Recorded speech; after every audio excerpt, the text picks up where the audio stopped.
Ladies and gentlemen, please welcome to the stage Mr. Indrawan Nugroho, B.Comm PM, PSI.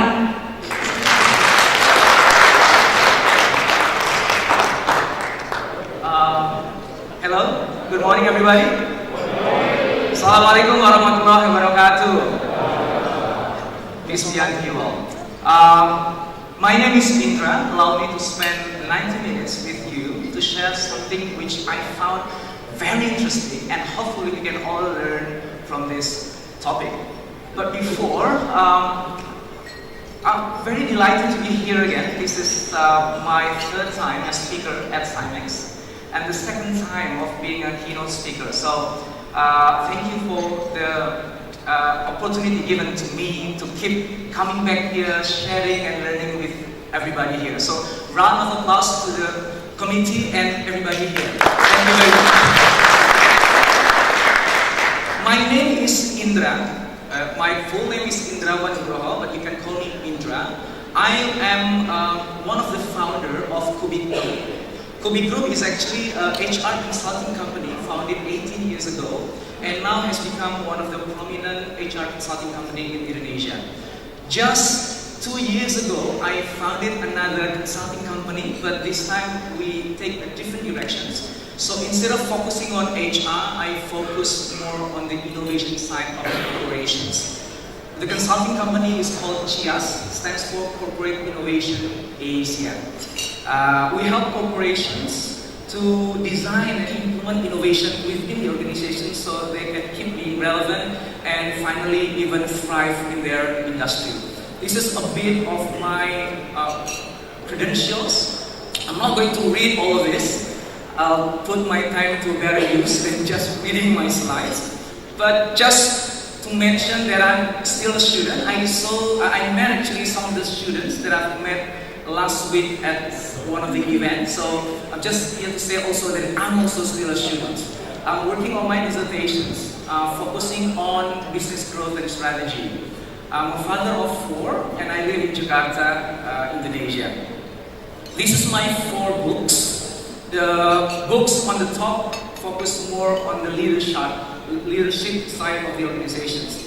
The one at the bottom, especially bottom and the left, I focus more on the coaching side. So how can you become corporate heroes, helping, empowering people around you to become better than their previous self? That means that you are corporate heroes. So that is the coaching book. And the one on the right, the one that I just published 2 years ago, but focus more about business competitions, how you can win competition in the turbulent times, how you can use innovation to actually keep making your products or business relevant in the 21st century. And this is where you can contact me, and I really love if we can be friends or network on the social media so that we can keep learning one another. We can keep learning more and more, and I'm very thrilled to keep learning from you, even if we have finished the whole symposium. Okay, that's it about my profile. Let's get down to business. Let's talk about what we are going to discuss this morning. I was asked by the committee to talk about business transformations. By the way, if I stand here, could everybody back there, could you still see me? Would that be okay if I stand here? I can't hear you. Yes or no? Oh, okay. Some yes, some no. Okay, so I'll go up and then sometimes I will go down again and then up again so everybody can see me, right? Because it seems so distant if I stand over here. Okay, that's fine. What I'm going to talk about today, as the committee asked me to do, is talking about business transformations.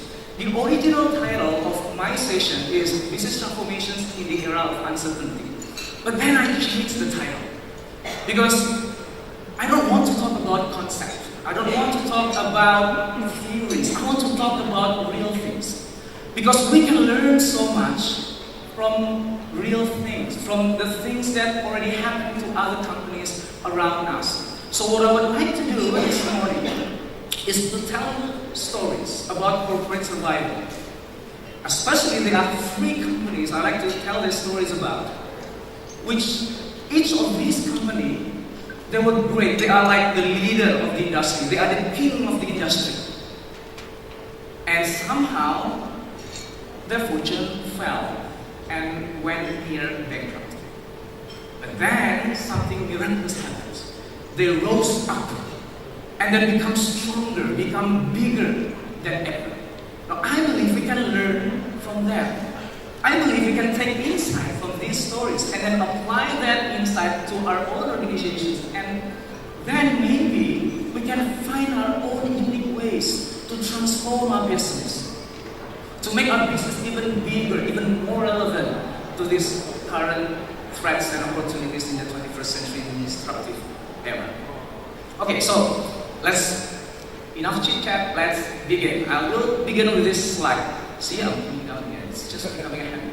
Okay, in 5 minutes I will go up to this stage again. So, if I forgot, please remind me. Okay, Indra, please come on stage. Then I will run on the stage. I will begin with this slide. This is the data that is showing surviving companies on Fortune 500 from the year 2000. And you can see on the graph, it's declining, which means there are more and more companies who used to be on the Fortune 500 list, now no longer on the list. In fact, only 12.2% of the Fortune 500 companies in 1995 were on the list. In 1955, were still on the list 60 years later in 2015. Now, this is another data. This one is from Standard & Poor's 500. The average Standard & Poor's 500 company's lifespan has been decreased from 61 years in 1958 to only 80 years today. So, if we see the trend, then we can see that at the current churn rate, 75% of the S&P will be totally replaced by 2027. So just to give some idea on who are these companies, you can see this is people from McKinsey. The one on the right are the big companies. They are the market leaders. They are the king of the industries. But now, they're no longer on the index. They exceeded the index. Well, by exceeding the index, it doesn't mean that they died. They probably not die. They just been replaced by these new young companies on the left. Well, actually, some of them actually died. Order for them. But not everybody does. They just exceeded the index. And all these new young companies who probably 10 years ago we never heard of, starting to enter the index. That changes everything. That changes the constellations of the industry. Now, what I would like us to think about this morning is why. Why did that happen? Why all these great companies, market leaders in the industry suddenly just off the index, be replaced by the new ones? Their thrones being taken over by the new companies. Why? What happened? Well, the easy answer will be technology. Because some way it's true. Technology has changed so tremendously. Technology changes everything we know. Technology changes the way we work. Technology changes the way we consume things, buy things. Technology changes consumer preferences. Technology changes business models, how we do business, how we run business. So, when a company are too late in adopting new latest technology to the industry, to the competitions. So, technology is the one who we can take the blame. We should blame on technology. It is correct, but not entirely correct. It is true that technology is the cause. Some of the cause, mostly the cause, yes.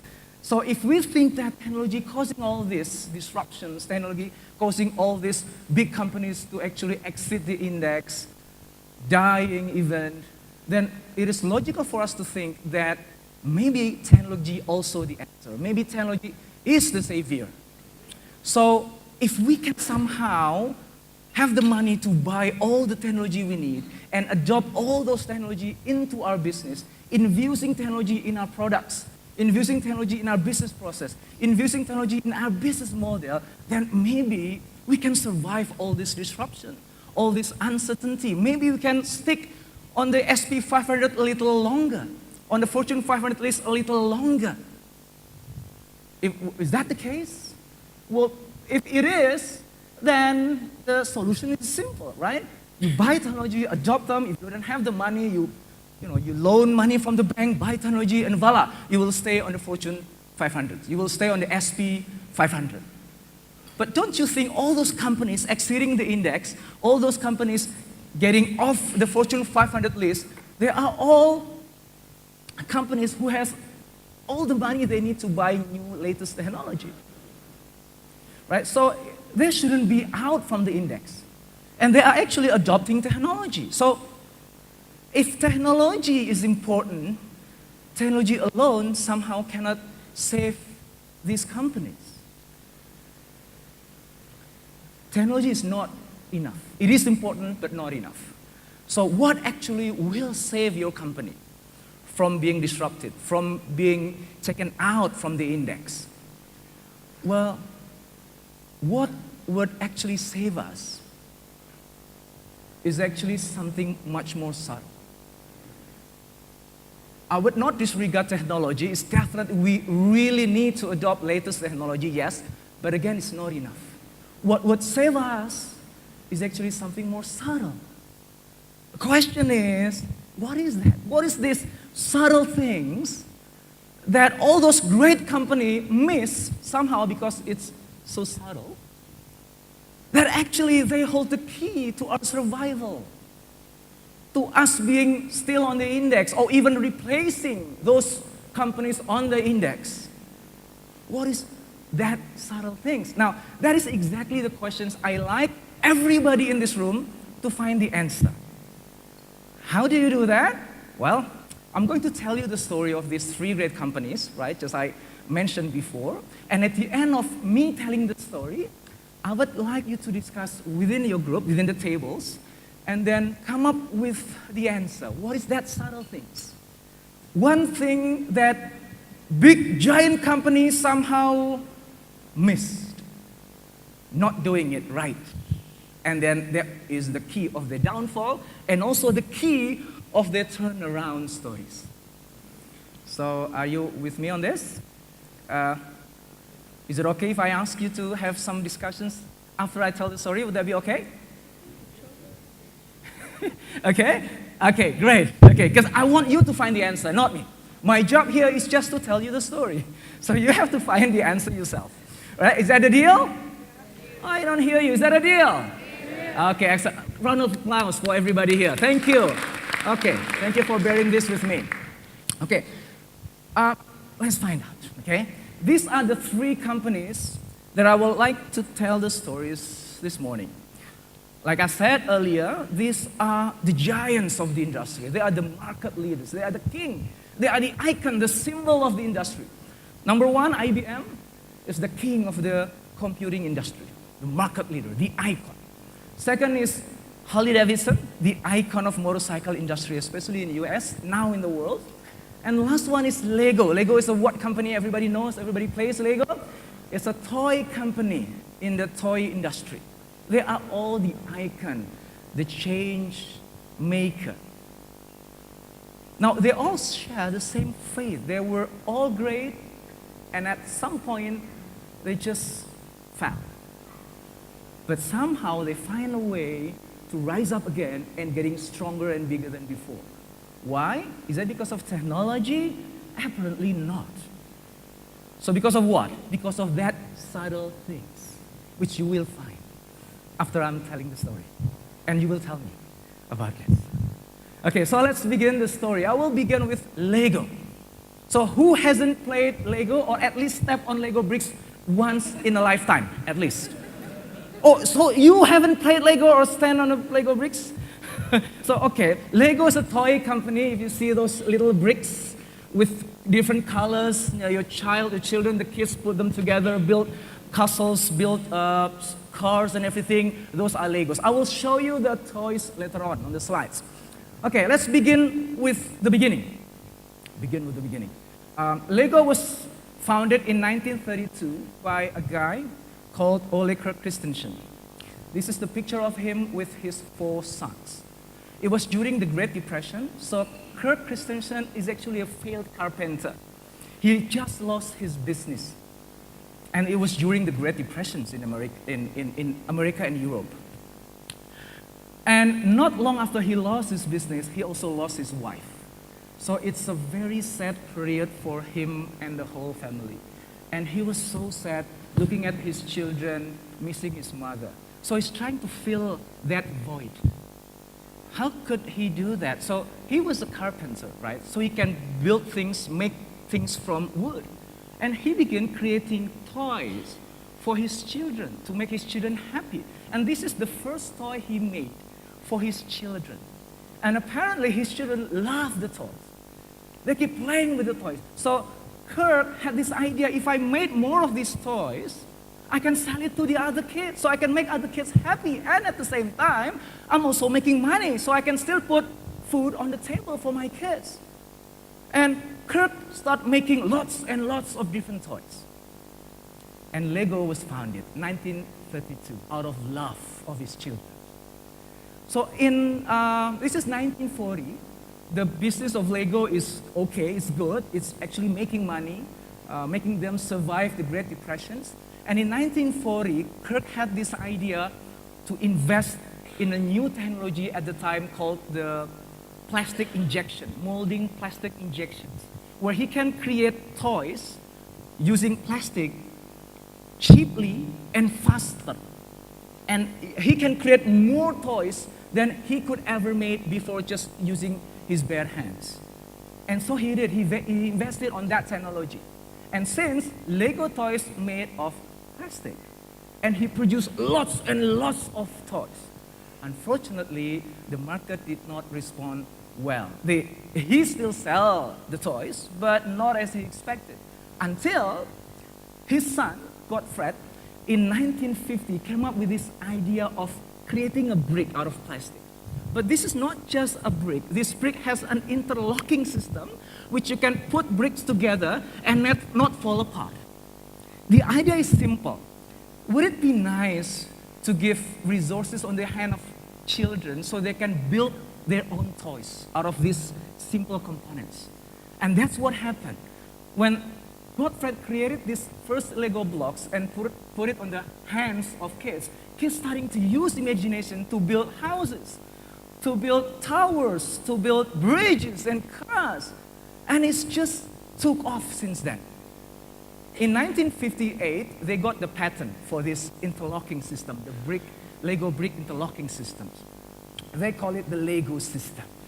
So what is so special about this Lego system is not only because the brick you can put together without falling off, but what is most interesting is that when you buy a second set of Lego, you're not actually just adding new toy in your collections. You are actually multiplying the fun part, multiplying the playing experience. Because now you have a new different set of Lego bricks, so you can create a different kind of castle, you can create a different kind of house, a bigger one, bigger bridges. Your imagination is the limit. And children keep buying new set of bricks because they want to create new things, bigger things, more creative, more interesting things. Yeah.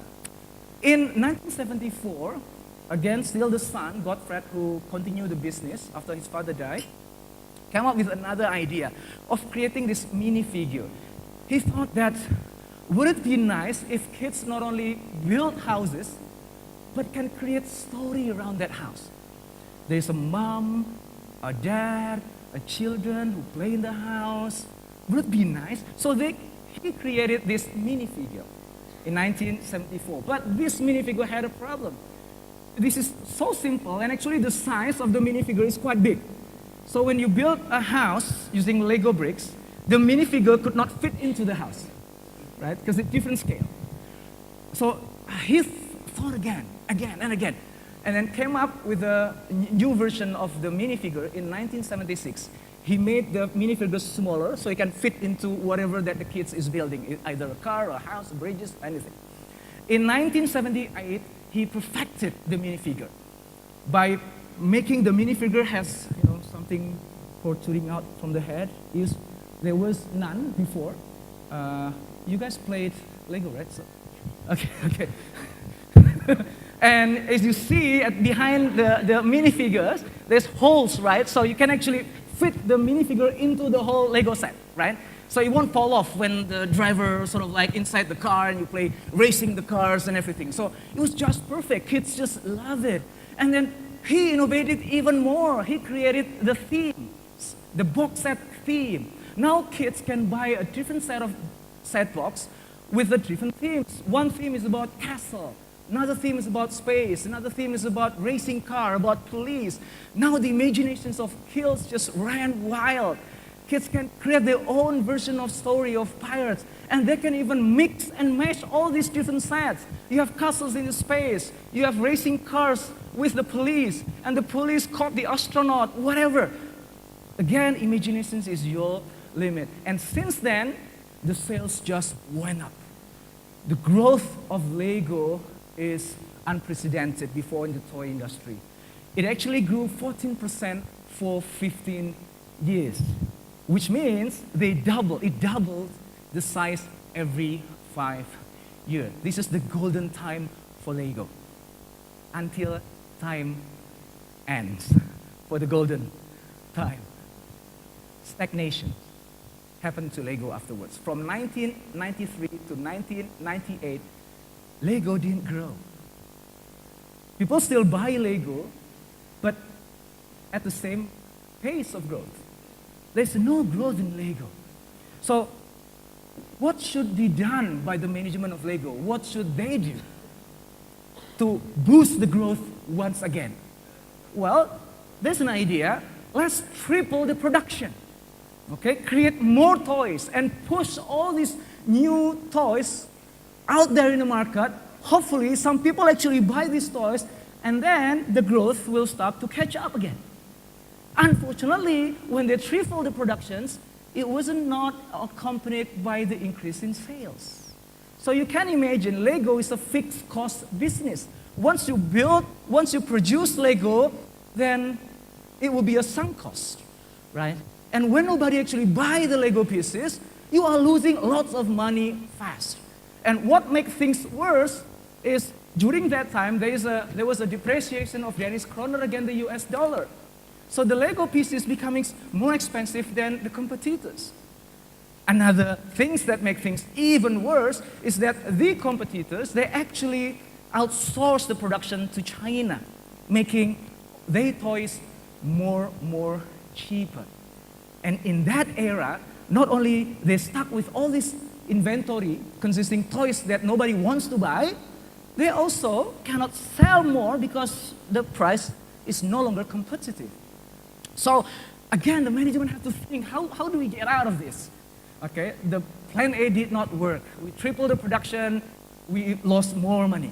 So what can we do to reverse the situations? Okay, first they have to save the company, so they fire employees.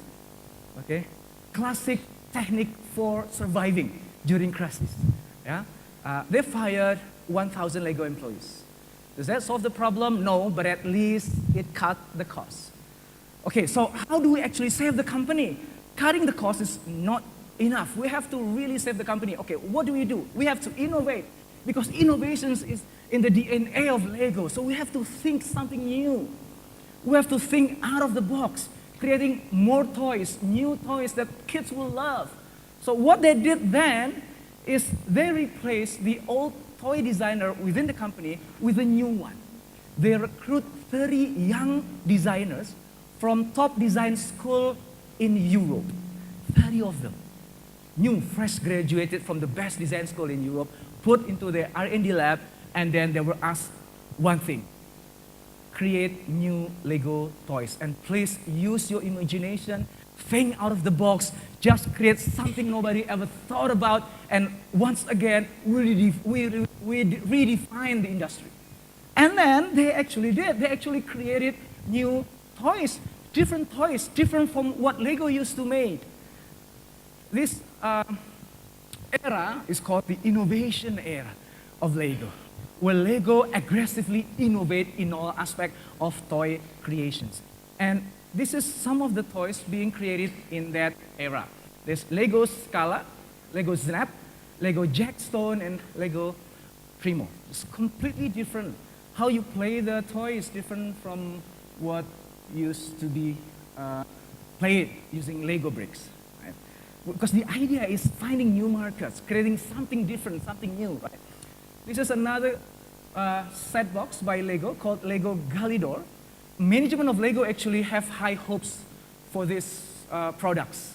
They put a lot of money, they invest a lot of money for this product, and they believe this product will actually save Lego at the time. It's a different kind of Lego. It's based on action figure. Why? Because at that time, the competitors are actually making action figures, and the sales were good. So they thought, maybe we should also create an action figure. So they created an action figure, and you don't have to build this action figure. So when you buy the box, you open the box, and then you just snap a few things, and then within less than 2 minutes, you can begin playing. It has even electronics inside the action figure. So kids can play with the electronics. It has its own TV shows, imagine that. So that kids have the background story of each character. They also work together with McDonald's for the marketing, for the promotions. So this is the product that will be the rebirth of Lego, at least they thought. Because the reality is they all failed, miserably. So Lego Galidor is the worst product Lego ever created. And the first previous 4 products I showed you, they all failed as well. Jackstone failed, Primo failed, Scala failed. Yeah, they all failed. Now, they come to a realization that all these new young designers, these 30 young designers, they didn't have any experience in the toy industry before. They bet on the imaginations of the designers, not their experience. These designers never even talked to a Lego customer even once. These new designers do not know the history of Lego, of what makes Lego great, what makes Lego customers want to buy Lego in the first place. Why parents want to buy Lego as gift for their children. Why the children ask their parents to buy them Lego. They didn't know all this. They just used their imaginations, creating all these new kinds of toys, which finally failed in the market. There is one more innovation. This is the Lego Park. Maybe some of you have come to Lego Park before, right? It was initiated by Lego, put a lot of money in this until they realized that running a theme park is different from running a toy company. Oh, so it is different. I thought it would be the same. And they lost a lot of money, so this park became more of a liability than an asset for the company. So what they did was in 2005, they sold this theme park to an investment group called Blackstone, if I'm not mistaken. Okay, so all those crazy innovations actually not saving Lego, but instead bringing Lego to its knees. Lego come to a crisis state. They don't know what to do. They have innovated, they failed. They cut costs by laying off people, still failed. So what could Lego do? Is it technology? Or is it something else? Or is it something more subtle than that? Well, let's find out after I tell you the second story, right? Oh, before that, just to be fair, not all Lego toys failed, right? These 2 toys, they actually very successful in the market. Why? Because they are accompanied by this new blockbuster film. So when the film actually hit the theater and become a blockbuster, everybody watched the show, everybody loved the films, and everybody also will buy the set box. But unfortunately, when the hype of the movie declined, so is the sales of the box. So it doesn't actually save Lego because only the short period of time of this becoming a blockbuster. The only Lego set that has a constant sales, a good constant sales, is this, Bionicles. Some people call Bionicle is the reason why Lego is still afloat. But despite all this, Lego is still in deep crisis. Lego is near bankruptcy. So management of Lego needs to do something else. Something that will save the company once and for all and make it great again. What would that be? Later. Right? Now, second company, IBM. Okay. IBM, okay. I'll save the best for last. Because you have to guess anyway, right? Okay, IBM.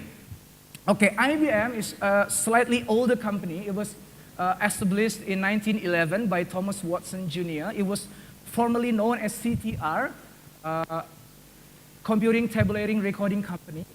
And this CTR company made all sort of stuff. They made clocks, they made tabulation machine, they made scales. And in 1924, the founder, Thomas Watson, changed the name from CTR to IBM, International Business Machines. And since then, IBM focusing on creating big, huge machines to help companies, corporations, organizations to embrace this new era of technology and then be the best in their industry. This is one of the first inventions of IBM. IBM created the punch card machines and used for US census and record keeping. Right? This is second innovations. This is in 1942. The World War II just started, and IBM worked with the government to help the government in the war effort by using the tabulating machine to use or to keep track on the freight traffic in the country. Now, if you can guess what this is the first calculator.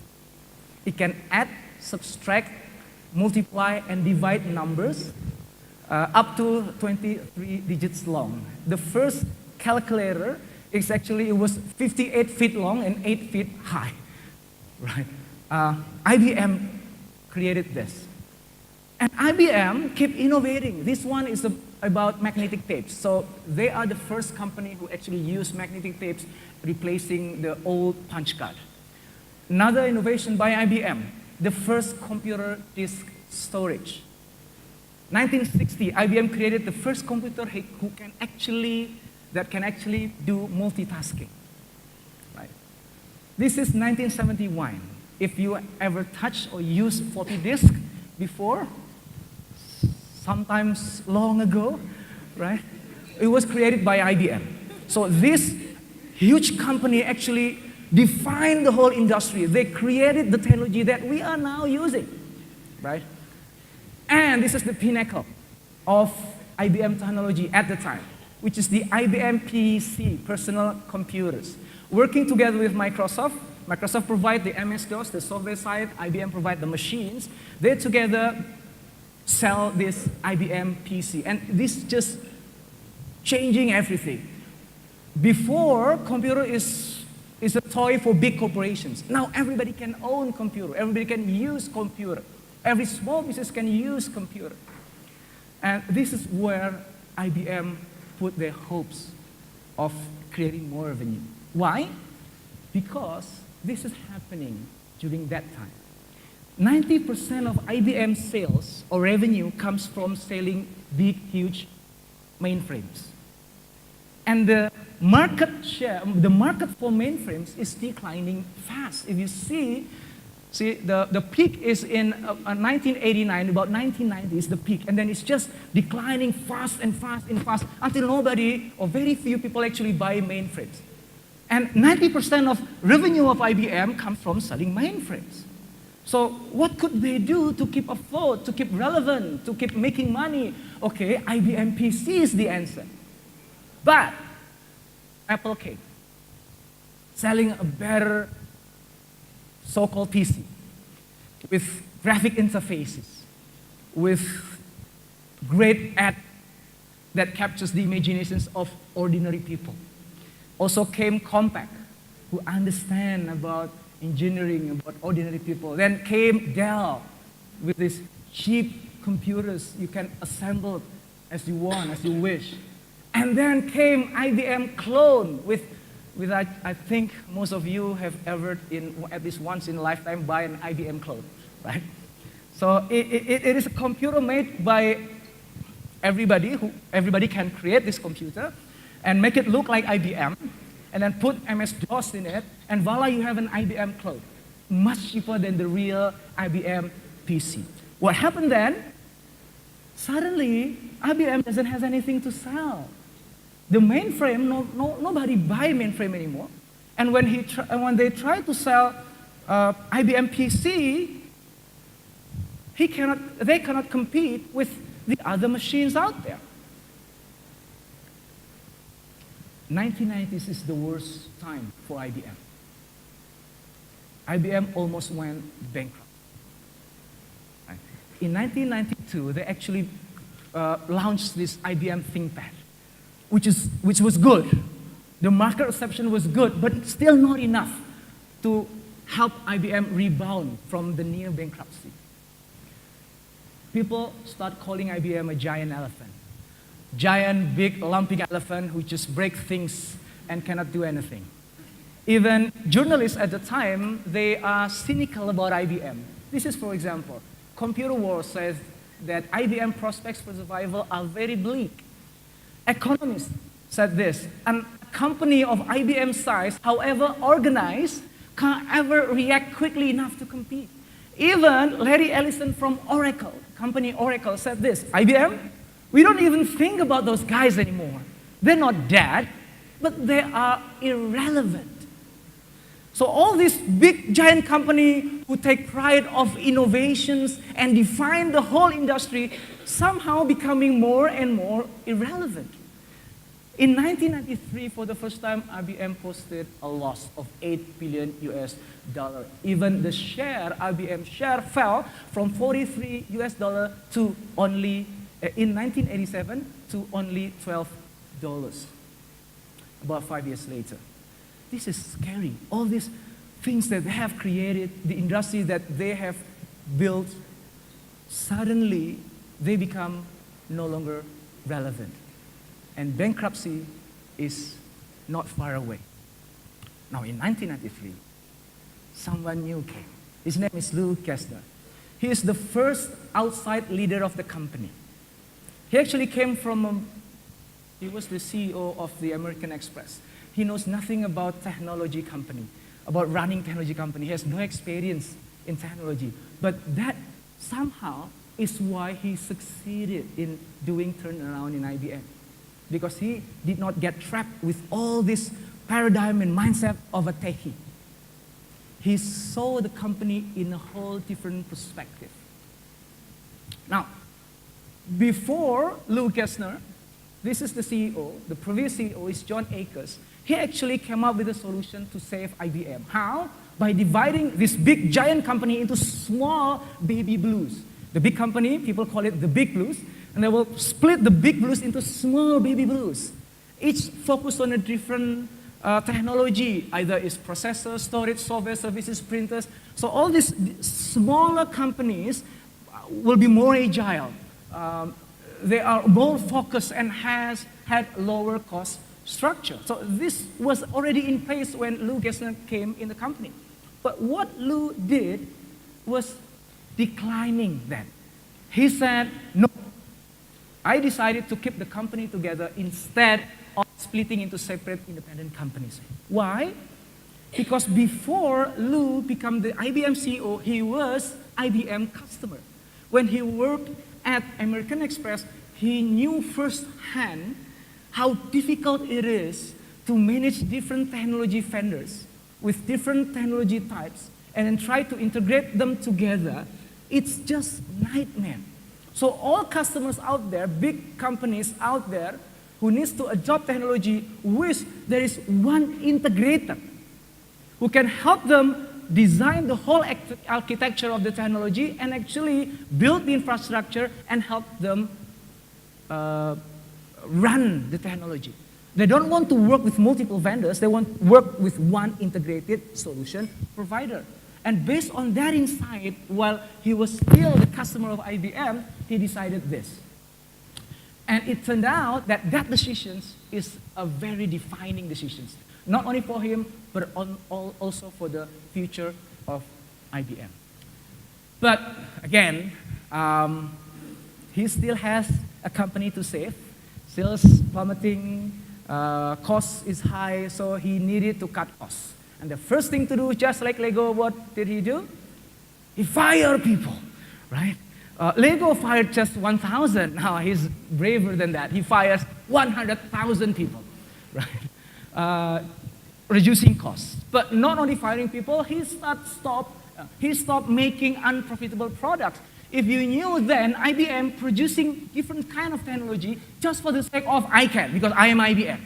One of the example is iOS 2. It's the operating system of IBM used on IBM computers, who everybody knows is worse, much worse than Microsoft. Microsoft is way better. But they keep producing it, they keep doing it, they keep putting those iOS in the IBM machines. Why? Because of the pride. This is us doing, this is IBM. So they keep unprofitable products just because of the pride. Well, Lou Gerstner came from outside the company, had no emotional attachment to the products whatsoever, and then he just decided, okay, kill all those products. Okay, I don't care about your pride, I don't care about your history, just kill all those products, right? Let's create something profitable. And he even decided to withdraw from the retail desktop PC entirely, no longer creating IBM PC. The category he helped created, he exited from that category. All these hard decisions actually saved IBM. IBM no longer at loss. In fact, IBM started to make profit returns. But the question remains, just because you are no longer lost doesn't mean that you can survive in the long run. Right? So could he return IBM to the former glory? Could he make IBM relevant again? Could he put IBM into the growth like before? That still not answered at this time. So he did something eventually and did save the company, not just from bankruptcy, but actually his decisions, his action was actually making IBM better, bigger than before. What did he do? Is it technology? Far from that. Well, of course, technology will be part of the story because this is IBM. But what actually make the turnaround is not technology. It's something more subtle than that. What is it? Let's find out after we talk about Harley-Davidson, right? Okay, last story, Harley-Davidson. It's a motorcycle company founded in 1903, so older than IBM, by these four gentlemen. This is the first workshop of Harley-Davidson. They produced just one motorcycle on the first year and then sold just one motorcycle in the first year. But things started to go well for Harley-Davidson, and they start creating or building new bikes almost every year, and then the sales was good. So immediately, Harley-Davidson became one of the nation's pride for the motorcycle manufacturing industry, right? Even during the Great Depressions, they can still survive. And when the World War II started, it brings good fortune for the Harley-Davidsons. Why? Because the American Army, US Army, ordered 88,000 motorcycles to be used during the war. So the war actually profiting Harley-Davidson at the time. So Harley-Davidson become big companies, and they start to export to different countries in the world. And since after the war, not many motorcycle manufacturers still exist, except one called Indian Motorcycle Company, which eventually died as well after the war. So there's only one single motorcycle manufacturing company in the entire US, Harley-Davidson. So he's a single player in the industry. So people had no choice but riding Harley-Davidsons, right? And then they starting to create more better machines, more expensive motorcycles. Even celebrities like Elvis Presley start to take pictures on a Harley-Davidsons. So Harley-Davidsons no longer just become motorcycles, but become a status symbol at this time. And the sales just rose up. The growth of Harley-Davidsons just rose up. Yeah, unprecedented. At that time, Japan manufacturing recovered from the war. they start producing motorcycles again. But they produce a different kind of motorcycles. Not like Harvey, big motorcycle for the hawks, right? Big, strong people riding big, strong motorcycles. Honda and Kawasaki and Yamaha at the time created a much more simple motorcycle for everyday people, for the nice people, right? And when Harley-Davidson saw this, they just despised Honda, Kawasaki, and Yamaha. They said, oh, they are not relevant to us, okay? Don't worry about them. They couldn't do anything. This is our market. This is our country. What happened then is Harley-Davidson become complacent. They are no longer innovating. They didn't actually do manufacturing right. They didn't do quality control right. So they just produced motorcycles. And what happened, this is 1980, more than half of the Hawks means motorcycle, Harley-Davidson motorcycles, rolling off the assembly line, failed inspection and required repairs. Can you imagine? Like, let's say you produce 1,000 Hawks motorcycles, let's say in a week, and somehow 500 of those motorcycles being produced actually failed inspections and need repair. So imagine the bad quality of the production system of Harley-Davidsons. While at the same time, in Japan, those who failed inspection, only 5%. So they produce better machines. They have a better production system to create better quality motorcycles. Not long after that, Honda and other Japanese manufacturers started to raise the bar. They started to attack not everyday people, but the real motorcyclists. They actually entered the market where used to be only Harley-Davidson owned, the big motorcycles. And at the same time, people start complaining about motorcycles of Harley-Davidsons because the low quality, the heat, the vibrations and everything. And Japanese motorcycle way much better in terms of quality. So they had to do something, right? And they got curious, how can Japan do that? The company sales fell 18% to 41,000, and even Harley's share of the US super heavyweight class fell below Honda 33.9% to 29.6%. This new entrance, Honda, Japanese manufacturer, who just entered this target segment, which was dominated only by Harley-Davidson, starting to replace Harley-Davidsons. Harley-Davidson's domestic market share plunged to only 5%. Can you imagine that? And even hawk cultists, the fanatics of Harley-Davidson riders, they were buying Japanese bikes. So Harley-Davidsons, they not only lost the money, they also lost the pride. It is very terrible. It's sick. Indonesian people, it's sick not only here, but also here. Not only on your wallet, but also on your heart. Ya, sakitnya tuh di sini. Yeah, it's Indonesian verbs. So what they did, well, they need to make the turnaround, right? They need to save the company. So they went to Japan to learn how did the Japanese do it? How can they produce motorcycle, lots and lots of motorcycle with a very low deviation, with a very low waste, cheaply, more motorcycle being produced every day. And they found out about the total quality management with just-in-time and etc. And then they just brought that idea to America and then started to adopt the same system. What happened is Harley-Davidson motorcycles was getting better. This is one of the act. I think this is either it's funny or it's stupid. The motorcycle that is not uncomfortable. Maybe they had no choice because everybody thinks that Harley-Davidson is very uncomfortable. So this is not uncomfortable.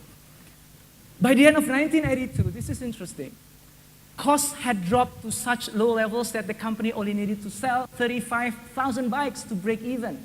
Before, Harley-Davidsons need to sell 53,000 to break even 2 years ago. Now only half, they sell the motorcycles, it's already break even. So it's good. So the company is healthy in terms of financial. The cost has been reduced very significantly.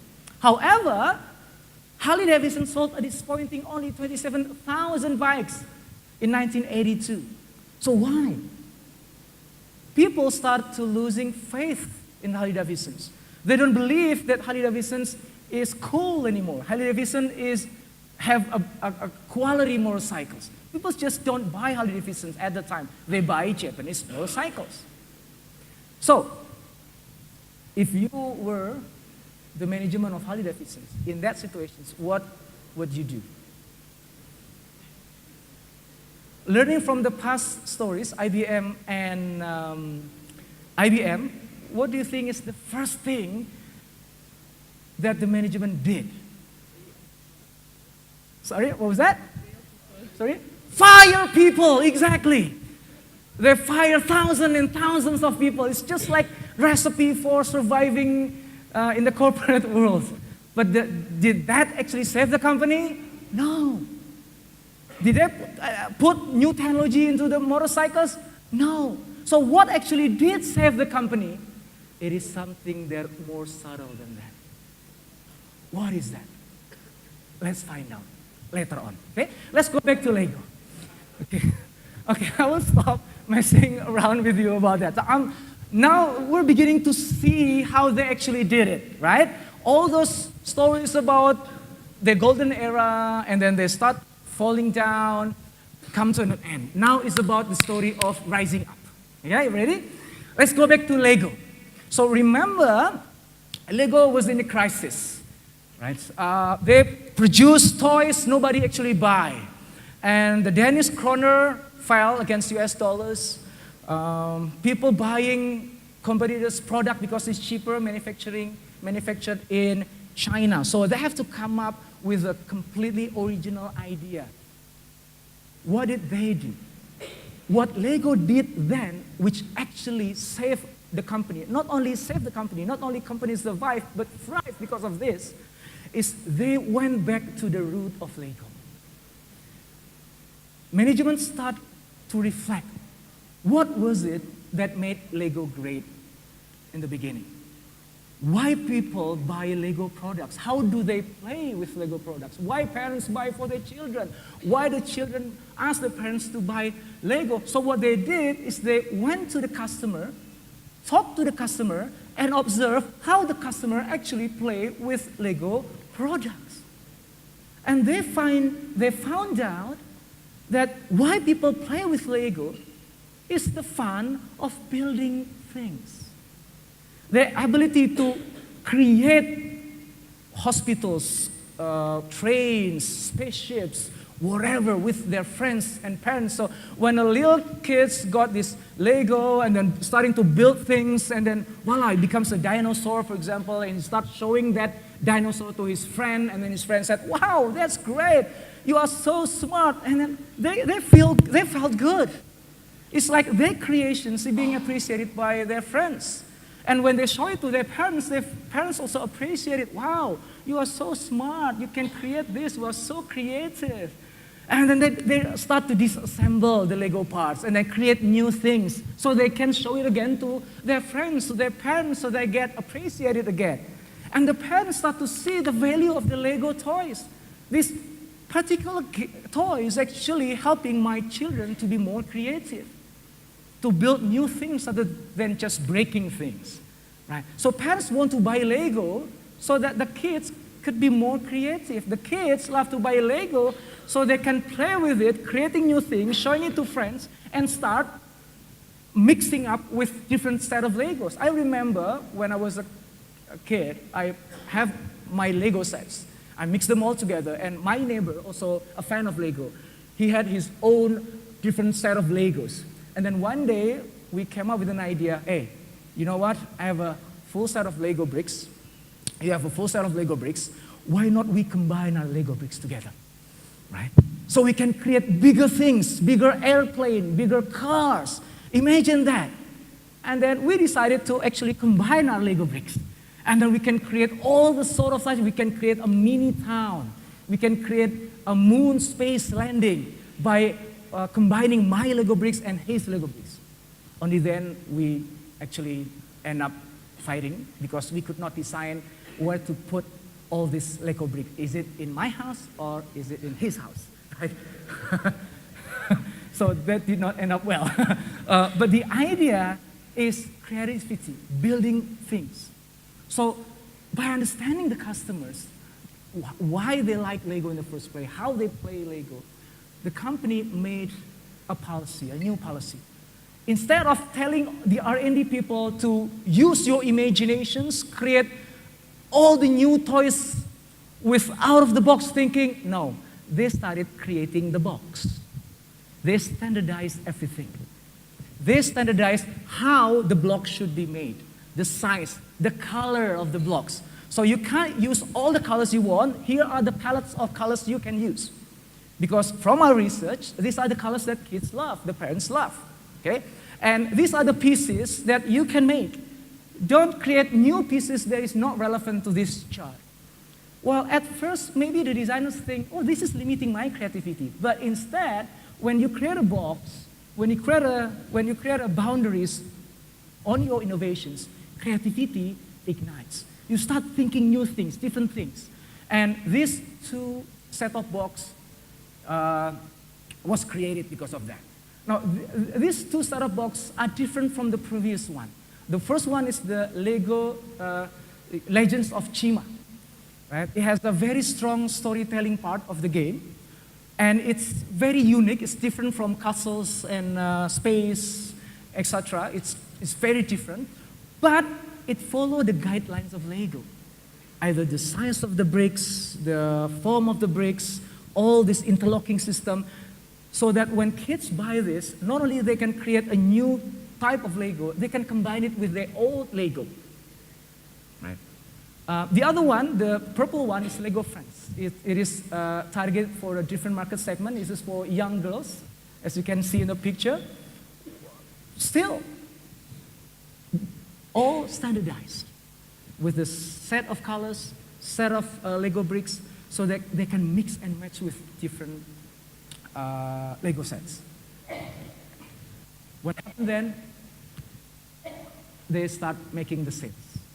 They recover from crisis by understand what the customer really, really want. What is good about their toys in the first place. And when the digital technology came, Lego did adopt the technology. They actually created this Lego video games. Now, what is interesting about this game, because my kids play this, which I also played, but keep losing from my kids, right? Is if you want to move to a certain level, you have to actually build something out of virtual Lego bricks. So they created all these virtual worlds, but they never abandoned what makes Lego great in the first place. The ability to create something out of Lego bricks. Okay? Lego just accelerates. The growth just accelerates tremendously. Now, if you are curious about this spirit of Lego, you can watch this movie. Maybe most of you have seen the movie about this guy, Emmett. The story of the movie actually represents the spirit of what Lego tried to convey. The spirit of building something, having relationship with friends, with sisters, brothers, and parents, and Lego become the catalyst for that creativity and imagination. Okay, financials. Lego actually now surpassing Mattel and Hasbro in terms of sales growth. So it is not long from now, if everything's still on track, Lego would be the biggest toy manufacturer in the world. At the brink of bankruptcy, Lego actually could rise up and be the king of the industry. That is how Lego story ends, at least until today. How about IBM? So remember that IBM was at the worst time ever during the history of IBM. What did Lou Gerstner do? He did cut costs and make profit again, but at that moment he didn't know how to make the company rebound. One thing that was sure for him was the culture of the company actually prevent IBM from rebounding, from rising up. He said this, IBM was bloated with excess bureaucracy and costs, and its people were demoralized. Rather than work together as a team, divisions competed against each other, both internally and in the field. He also said the entire company was dangerously preoccupied with itself and not with the customer. So he needed to change the culture of IBM if IBM wanted to rise again. But how did he do that? There are 3 million IBM employees all over the world. How did he do that? And he still hasn't got an idea on what is the next big product that will save IBM. He knew that it was about services, no longer selling hardware, because hardware is falling down. He knew it was services, but what kind of services that IBM should sell? So these two questions really, he had a hard time thinking about it, until one day he had this idea. His idea was called the Operation Bear Hug. Has anybody ever heard of this? Not many people mention about this, but this is true. This is a program where Lou asked 50 of his managers, along with 200 of their direct reports, to meet the customer. One executive at least meet with 5 existing customers, face to face. You can't meet over the phone. You have to go meet face to face. One executive, 5 existing IBM customers. To do what? Sell products? No. They were not allowed to sell product in that meeting. What they have to do is only listen. Meet the existing customer and ask, what is your problem these days? How can IBM help you solve the problem? So imagine 250 executives spend 2 weeks on the field meeting with existing customers, asking that questions and write down whatever the customer says.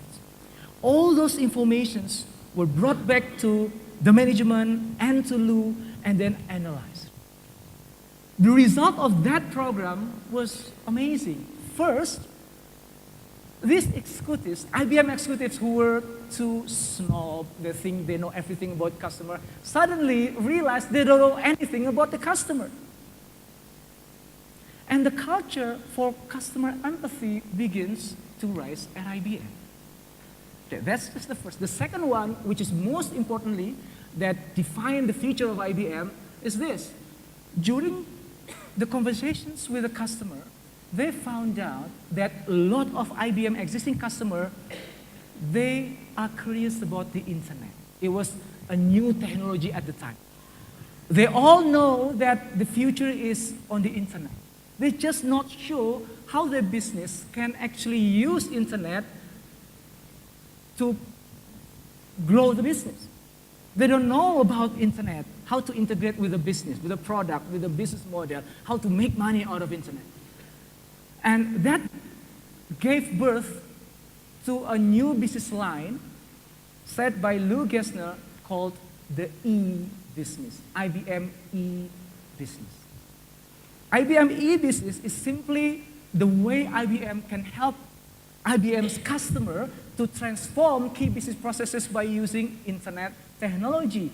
IBM helped customers, which is big corporations, to do marketing using internet. This is one of the examples of the ad. How to find customers in unexpected places on the internet, for example. So the Eskimos can sell products to US soil using internet. So this is the era where e-commerce has not exist.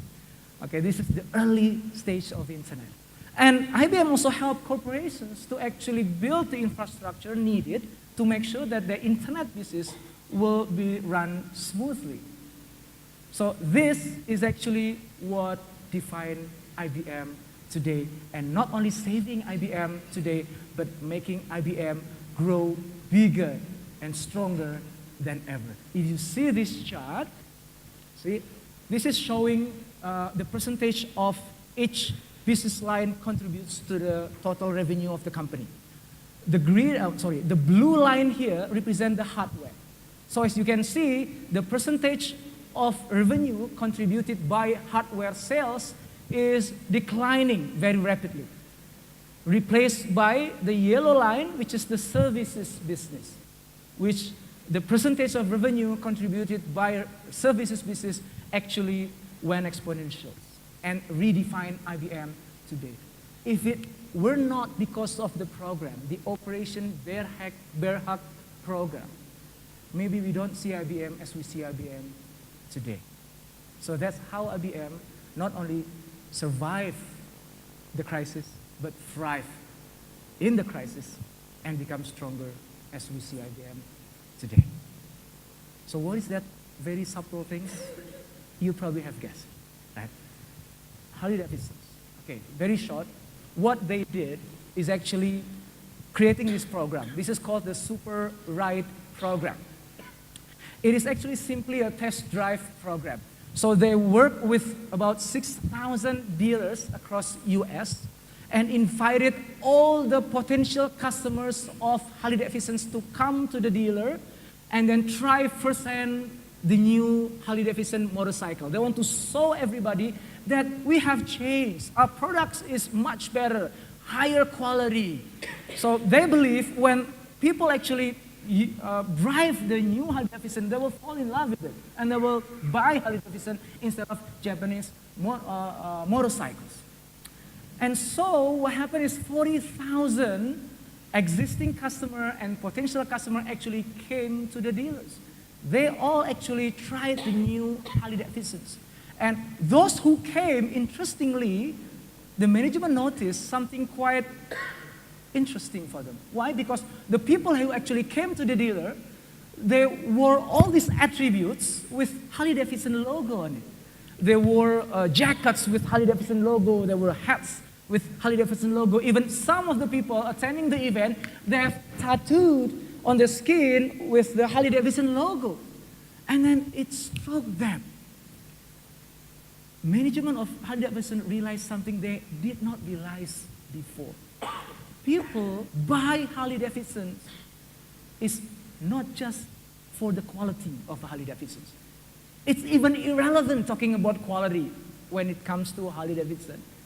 They buy not the bike, they buy the Harley Davidson experience. They want to be part of this particular group of people who love riding, who loves talking about the motorcycles, who love to ride freely into the horizons. They want to be part of this family who support one another, who tours from one place to another. And from that revelation came an idea of creating what they called HOG. HOG is Harley Davidson Owners Group. Basically, when you buy Harley Davidson motorcycle, you immediately become the member of the HOG. And when you are the member of the HOG, you get a monthly subscription, free subscription for a magazine about big motorcycles. You will get invited to events of Harley Davidsons. You will be invited to touring events of Harley Davidsons. Even if you go out of town, for example, you can rent Harley Davidson motorcycles in that town, etc. So this HOG actually humanized Harley Davidson. And not only gives customer direct access to the Harley family, but also it allows them to feel like one of the family. So they are now market Harley Davidson in a completely different way. Well, they keep improving the quality, of course, but that's not the savior of the company. What saves the company was that family feeling, the feeling of being part of the group, the value that they share together, something that they did not realize until they created the Super Ride program. Harley Davidson in 1989 had regained its preeminence, cornering 59% of the market for the heavyweight motorcycle, easily outracing second place Honda. So Honda used to be the king, now Honda became the second place, which only have had 15% of the market share. That's what happened with Harley Davidson. Now, as I mentioned earlier, Lessons learned. So I've told you the story of three great legendary companies from almost nearly bankrupt and to rise again, become stronger and bigger than ever. There must be some lessons in that story. So I will give you, say, 3 minutes just to talk with your friends in your group, in your tables, on your tables, and come up with at least 3 lessons learned from these stories, which you can apply to your company. Okay, please, just 3 minutes, because I already have 9 minutes left.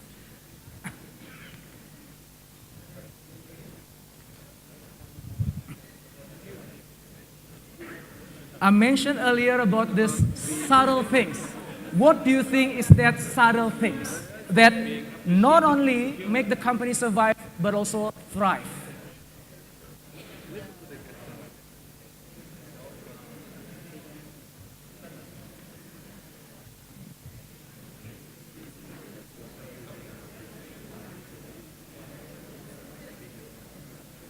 Two more minutes.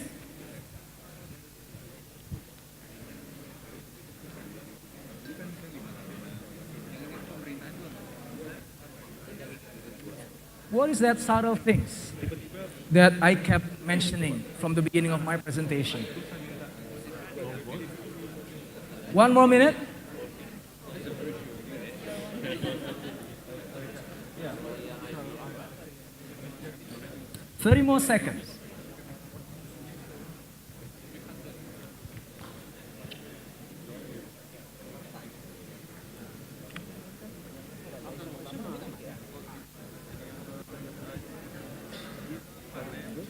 More seconds.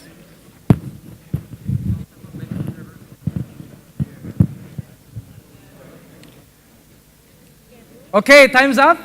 I'd like to hear maybe from 2 or 3 tables who like to share their lessons learned this afternoon. Who would volunteer to do that?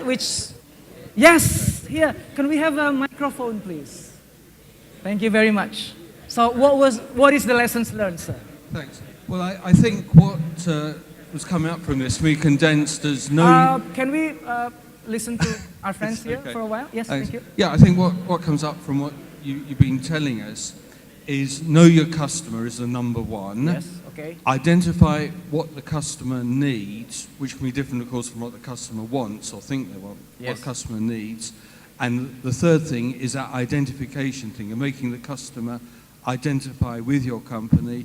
In the Harley-Davidson thing, you talk about feeling part of the family, but it's making the customer comfortable, identifying with your company. Wow, excellent. Thank you. Please, round of applause. Okay, 1 more or 2 more. Maybe you have different conclusions in your group. Yes, here, please. Thank you. I think based on the very interesting speech from you, we've concluded that actually the 3 similarities from the case studies are that they have to listen to the voice of the customers, and they need to really engage the customer. By the first case, listen to them, really listening, and provide the service. Yes. And let the customer experience in the part of the product they provide. Wow, okay, thank you very much. Hey, round of applause. 1 more maybe? Anybody? Yes? Oh, could we have somebody over here? Because you raised your hand first, please. Thank you. I believe it goes back to value. Back to value. It goes back to what Michael mentioned just now in the morning. Yes. It actually what gives value to the people. Okay. So it doesn't matter. Sometimes it might give value for the customer. Sometimes it makes value to the employee. Yeah. So you have to have both. Okay. Wow, excellent. Please, again, round of applause. You learn a lot from the stories I told you about, that it's always about the customer. Knowing your customer, identifying your customer, identify what their values are, what their needs, what they want, and actually act upon that will actually save the company. So in short, I have actually the same conclusions with what you just said. Remember that business begins with customer and ends with customer. Because you have customer, you have business. Without customer, you have no business whatsoever. And when you start abandoning customer, you start not being able to serve the needs of the customer, then the customer will leave you. Leaving you with no customer means that you will run out of business. So it's about the customer. Well, it might sound catchy or everybody talk about this, but this is true. So during an era of turbulence, the true north is the customer. It's not the technology. So when you are planning to transform your business into the future, what you do is rather than peeking into the future, you should go back instead. Go back to the roots. What makes your company great in the first place? What is the value you are providing to your customers? What do they want? Remember, technology helps the market to shift. Technology changes customer preferences. What used to be great then might not be great today. So you have to re-engage the customers, learn from the customers, and then from whatever insight you get, act upon it. In a time where every company has access to the same technology, which is today, the only card left to play is actually winning your customers' heart. You can't win over technology because tomorrow your competitor will have that technology. But when you win your customers' heart, you would have a chance. Like I said, in the era of uncertainty, because that is the theme of SymEx this year, in the era of uncertainty, your true north is your customer. Not technology, not any other strategy that your consultants might tell you about, right? Before we go to Q&A, I'll just leave you with this thing. You probably have heard or read somebody said that when somebody is about to die, then the images of the loved one flashes before their eyes. Have you heard about that? Yes? Okay. It's in every cultures of the world. Well, I hope that when a company is about to die, I hope they actually see the images of their loved ones. That could be the employees and their families. And that could also be your customers, their customers. Not only see their faces, but understand their needs, their problems, their desires, their concerns, their hopes. And then when you find that, get the insight, and act upon it, maybe you will be saved after all. Maybe you're not going to die after all. Maybe you will see the light of day again tomorrow. Maybe your life will be spared. I just hope that will be the case. So thank you very much. Thank you very much, Mr. Indrawan Nugroho. And now we will open question sessions for around 10 minutes. So is there anyone who wants to ask questions? Thank you. So you were pretty much presenting a case on the basis of large corporation. Yes. And normally, yes, with the large corporation, you have revenue, and with the brand as well, you can actually bring in additional cornerstone investor to actually, as long as you have a strategy or innovative approach as you address. Yes. But the biggest issue now that's been seen nowadays is actually sitting on the corporate, sitting on the middle level. Yes. The reason why I say that is because, as you understood, that middle level corporation is actually being squeezed from both directions. Yes. Where the small corporation, small company, they are still a boutique company. They are very dedicated into the client and certain services or product. On the large one, because they populating the market. So with this kind of uncertainty, normally, yes, the medium-sized company, they always come up with strategy to come up with to go through the uncertainty, but their options end up sort of going up or going down. And on most cases, because of the shareholders, they've been pushed to going up.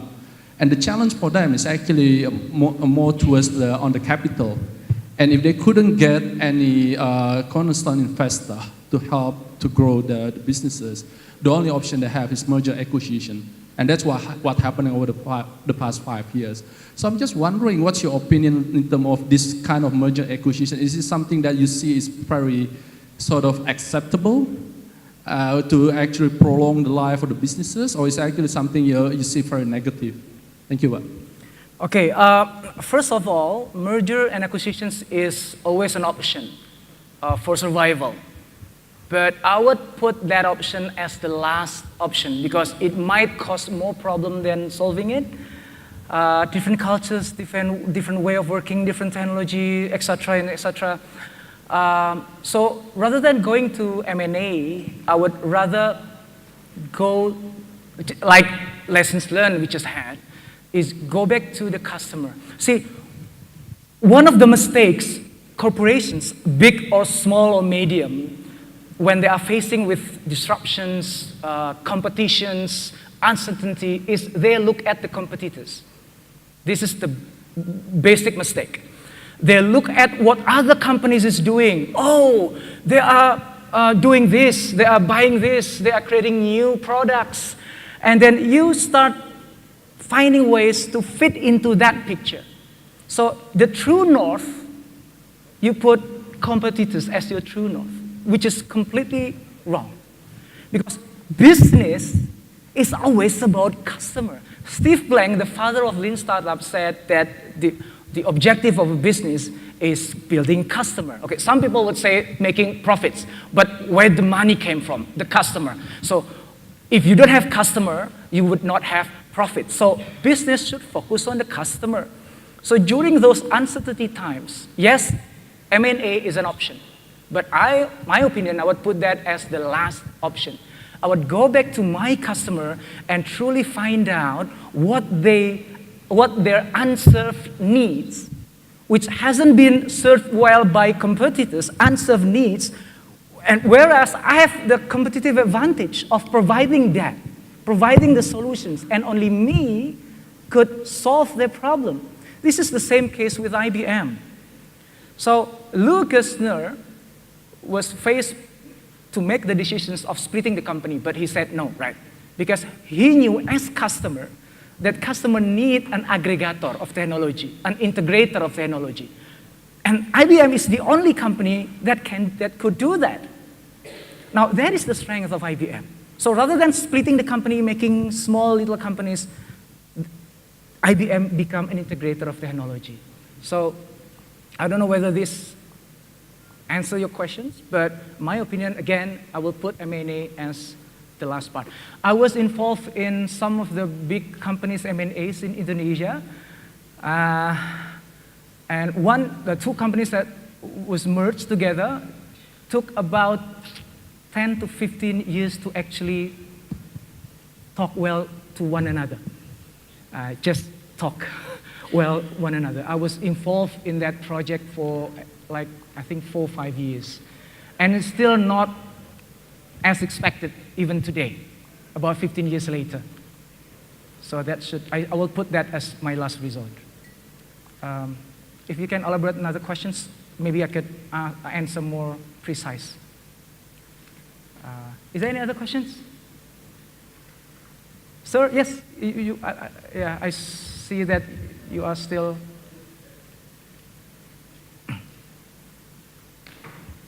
So your suggestion is actually to actually size down the medium size into more to the small size, because like as you say, like merger acquisition. Of course, I agree with you. I experienced probably some of them as well.